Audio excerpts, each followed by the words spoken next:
Alrighty, here is an update on the smallest case, which fits the Noctua NHp1. So my Sugo 16 quiet build, I literally needed to plug everything in at once and ease the motherboard and everything plugged in one go into the case.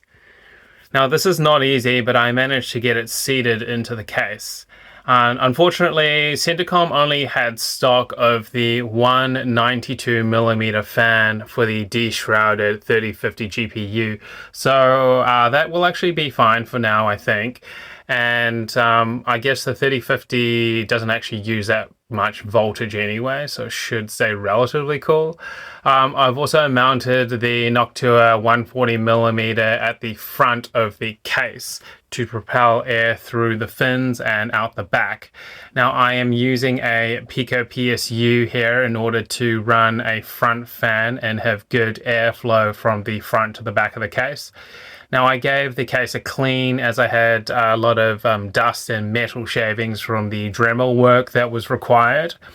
And I ran the build without the rear fan, and I actually found the temps to be quite high. So I've gone ahead and ordered a Noctua 120mm fan for the back. Now these fans aren't cheap. This was like 45 bucks or something like that for a fan, but I have to sort of stick with this Noctua theme. I can't just whack on any old 120mm fan. Well, I could, but for consistency's sake, I'm just going to wait for this Noctua 120mm fan to turn up, and I'll slap that on the back. But I did run the case with a temporary 120mm fan on the back, and I did see significant differences in the temperatures. Thanks, guys.